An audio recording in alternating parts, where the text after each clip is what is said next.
નમસ્કાર મિત્રો, સ્વાગત છે તમારું અમારી યુટ્યુબ ચેનલમાં। તો મિત્રો, યુજીવીસીએલ એટલે કે ઉત્તર ગુજરાત વીજ કંપની લિમિટેડ દ્વારા ઇલેક્ટ્રિકલ એન્જિનિયરિંગની પોસ્ટો ભરતી જાહેર કરવામાં આવેલી છે। તો આ ભરતી વિશે આપણે તમામ માહિતી આજના વિડીયોમાં મેળવી લેશું, પરંતુ તે પહેલા વિડીયો ગમે તો લાઈક અને શેર કરી દેજો, ચેનલમાં નવા હોય તો ચેનલને સબસ્ક્રાઇબ કરી દેજો। તો ચાલો મિત્રો, વિડીયોની શરૂઆત કરીએ।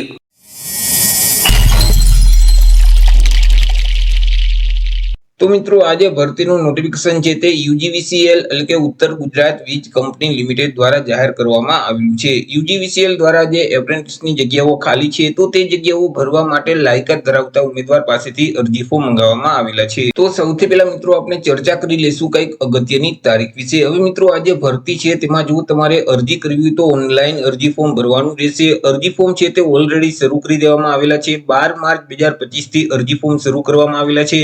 12 માર્ચ 2025 થી લઈને 1 એપ્રિલ 2025 સુધીમાં તમારે ઓનલાઈન અરજી ફોર્મ ભરી દેવાનું રહેશે। અરજી ફોર્મ છે તે જે યુજીવીસીએલ ની ઓફિશિયલ વેબસાઇટ છે www.ugvcl.com તે વેબસાઇટ ઉપર જઈ અને 1 એપ્રિલ 2025 સુધીમાં તમારે ઓનલાઈન અરજી કરવાની રહેશે। વાત કરી લઈએ એજ્યુકેશન ક્વોલિફિકેશન એટલે કે શૈક્ષણિક લાયકાત વિશે। અરજી ફોર્મ ભરવા માટે ઉમેદવારની શૈક્ષણિક લાયકાત કેટલી હોવી જોઈએ? તો કે અહીં ઉમેદવારોએ કોઈ પણ સરકાર માન્ય યુનિવર્સિટીમાંથી વર્ષ 2023 અથવા તો વર્ષ 2024 માં ઓછામાં ઓછા 55% સાથે રેગ્યુલરમાં ઉમેદવારોએ બીઈ અથવા તો બીટેક ઇલેક્ટ્રિકલ એન્જિનિયરિંગની ડિગ્રી છે તે મેળવેલ હોવી જોઈએ। તે સિવાય તો કે એજ લિમિટની ચર્ચા કરીએ એટલે કે વય મર્યાદા વિશે વાત કરીએ તો અહીં અરજી ફોર્મ ભરવાની છેલ્લી તારીખ છે તે તારીખને ધ્યાનમાં રાખી ઉમેદવારની ઉંમર ઓછામાં ઓછી 18 વર્ષ અને વધુમાં વધુ 28 વર્ષની હોવી જોઈએ। પરંતુ અહીં જે અનામત વર્ગના જે ઉમેદવાર છે તેઓને સરકારશ્રીના નિયમ મુજબ છૂટછાટ મળવાપાત્ર થશે। 5 વર્ષની ઉંમરમાં તેઓને છૂટછાટ આપવામાં આવશે। વાત કરી લઈએ જગ્યા વિશે કે કુલ કેટલી જગ્યા છે અને કેટેગરી મુજબ કેટલી જગ્યા રહેશે। તો કે કુલ 56 જેટલી જગ્યા પર આ ભરતીની જાહેરાત કરવામાં આવેલી છે।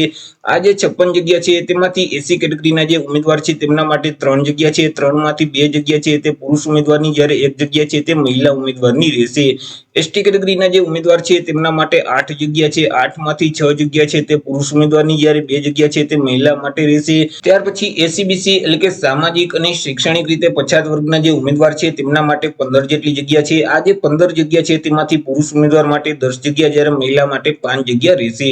ઈડબ્લ્યુએસ એટલે કે આર્થિક રીતે જે નબળા વર્ગના ઉમેદવાર છે તેમના માટે 5 જગ્યા છે। 5 માંથી 4 જગ્યા પુરુષ ઉમેદવારની, જ્યારે 1 જગ્યા મહિલા માટે રહેશે। તે સિવાય જનરલ એટલે કે સામાન્ય વર્ગના જે ઉમેદવાર છે તેમના માટે 25 જેટલી જગ્યા છે। 25 માંથી 17 જગ્યા છે તે પુરુષ ઉમેદવારની, જ્યારે 8 જગ્યા છે તે મહિલા માટે રહેશે। આવી રીતે કુલ 56 જેટલી જગ્યા પર આ ભરતી જાહેર કરવામાં આવેલી છે। 56 માંથી 39 જેટલી જગ્યા છે તે પુરુષ ઉમેદવારની, જ્યારે 17 જગ્યા છે તે મહિલા માટે રહેશે। વાત કરી લઈએ પગાર વિશે તો કે મિત્રો, આ જે ભરતી છે તે એપ્રેન્ટિસની ભરતી છે, જેથી કરી તેઓને સ્ટાઇપેન્ડ છે તે દર મહિને મળવાપાત્ર થશે।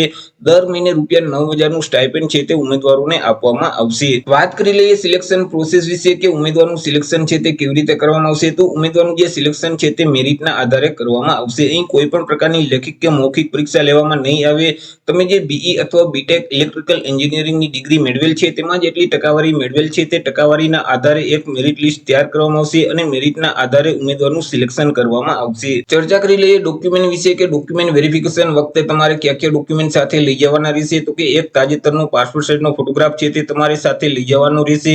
એલસી એટલે કે શાળા છોડ્યાનું પ્રમાણપત્ર છે તેમની કોપી સાથે લઈ જવાની રહેશે। ત્યાર પછી તમામ સેમેસ્ટરની માર્કશીટની કોપી છે અને ડિગ્રી સર્ટિફિકેટની કોપી તમારે સાથે લઈ જવાની રહેશે।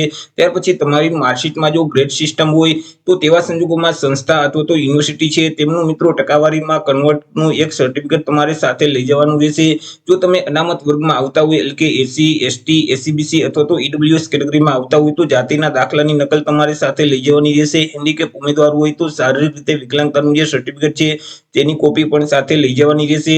કોઈ પણ એક આઈડેન્ટિફિકેશન પ્રૂફ છે તે તમારી સાથે લઈ જવાનું રહેશે એટલે કે આઈડી પ્રૂફ તમારી સાથે રાખવાનું રહેશે। જેમ કે મિત્રો, અહીં ચૂંટણી કાર્ડ છે, પાન કાર્ડ છે, આધાર કાર્ડ છે, ડ્રાઇવિંગ લાયસન્સ છે, તો આ 4 માંથી કોઈ પણ એક પ્રૂફ તમારે આઈડી તરીકે રાખવાનું રહેશે। કોઈ પણ એક ડોક્યુમેન્ટ છે તે રહેઠાણના પુરાવા તરીકે તમારે સાથે લઈ જવાનું રહેશે। જેમ કે ઇલેક્ટ્રિસિટી બિલ છે, ટેલિફોન બિલ છે, રેશન કાર્ડ છે, આધાર કાર્ડ છે, તો આ 4 ડોક્યુમેન્ટમાંથી કોઈ પણ એક ડોક્યુમેન્ટ તમારે રહેઠાણના પુરાવા તરીકે સાથે લઈ જવાનું રહેશે। તો ડોક્યુમેન્ટ વેરિફિકેશન વખતે તમારે આટલા ડોક્યુમેન્ટની જરૂર પડશે। રહેશે। તો આવી રીતે મિત્રો યુજીવીસીએલ દ્વારા ઇલેક્ટ્રિકલ એન્જિનિયરિંગની પોસ્ટ પર ભરતી જાહેર કરવામાં આવેલી છે। તો આશા રાખું છું વિડીયો પસંદ પડ્યો હશે। વિડીયો પસંદ પડ્યો તો લાઈક અને શેર કરી દેજો। ચેનલમાં નવા હોય તો ચેનલને સબસ્ક્રાઇબ કરી દેજો। ફરી મળીશું એક નવા ટોપિક સાથે એક નવા વિડીયોમાં। ત્યાં સુધી જય હિન્દ, વંદે માતરમ।